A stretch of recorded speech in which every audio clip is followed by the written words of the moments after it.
বাংলাদেশের লাখ লাখ তরুণ তরুণীর স্বপ্নের গন্তব্য বিসিএস ক্যাডার, কিন্তু সেই স্বপ্ন পূরণে বাধা হয়ে দাঁড়ায় দীর্ঘ নিয়োগ প্রক্রিয়া। 4-5 বছর অপেক্ষার পর অনিশ্চয়তার অন্ধকারে হারিয়ে যায় অনেকের আশা।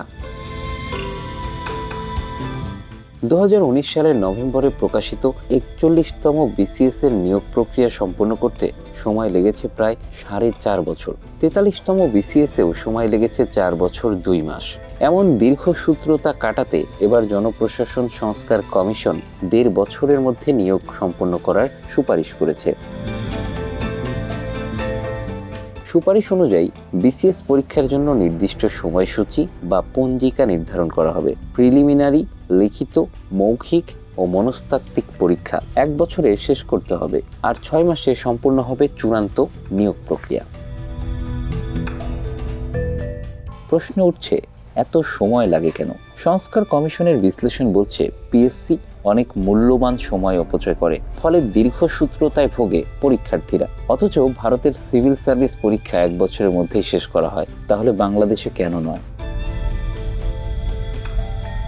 সংস্কার কমিশন বলছে, প্রতি বছর জানুয়ারির 2য় সপ্তাহে নিয়োগ বিজ্ঞপ্তি প্রকাশ, এপ্রিলের প্রথম সপ্তাহে প্রিলিমিনারি পরীক্ষা, জুনে লিখিত পরীক্ষা, ডিসেম্বরে লিখিত পরীক্ষার ফল, জানুয়ারি ফেব্রুয়ারিতে মৌখিক পরীক্ষা এবং এপ্রিলে চূড়ান্ত ফল প্রকাশ করা হবে। এছাড়া সিলেবাসেও আসছে বড় পরিবর্তন। নতুন সুপারিশে আবশ্যিক বিষয়ে 600 নম্বর এবং বিশ্ববিদ্যালয়ের বিষয়ভিত্তিক 6টি ঐচ্ছিক বিষয় থাকবে। এছাড়া পাস নম্বর 60% করার প্রস্তাব এসেছে। পরপর 3 বার ব্যর্থ হলে আর পরীক্ষার সুযোগ থাকবে না।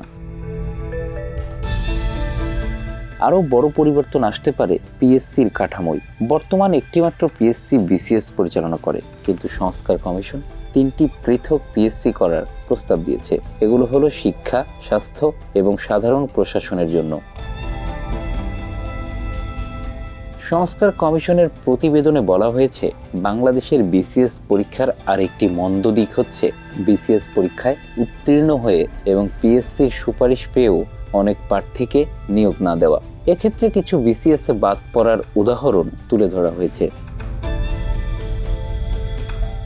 এ বিষয়ে কমিশন বলছে, বিসিএস পরীক্ষায় কৃতকার্য হওয়ার পর জনপ্রশাসন মন্ত্রণালয় চূড়ান্ত নিয়োগের আগে পুলিশের কাছে শুধু সংশ্লিষ্ট প্রার্থীর বিরুদ্ধে কোনো ফৌজদারি মামলা আছে কিনা সে সম্পর্কে প্রতিবেদন চাইবে। প্রয়োজনে জনপ্রশাসন মন্ত্রণালয় দুর্নীতি দমন কমিশনের কাছেও প্রতিবেদন চাইবে। পাসপোর্ট, দ্বৈত নাগরিকত্ব, সমাজসেবা সংস্থা ও এনজিওর বোর্ড গঠন ইত্যাদি নাগরিক সেবার ক্ষেত্রেও পুলিশ ভেরিফিকেশন কার্যক্রম বাতিল করার সুপারিশ করেছে সংস্কার কমিশন। একজন নাগরিকের জাতীয় পরিচয়পত্র ও সংশ্লিষ্ট কাগজপত্র থাকলে তার বিষয় নিষ্পত্তি করার সুপারিশ করেছে কমিশন।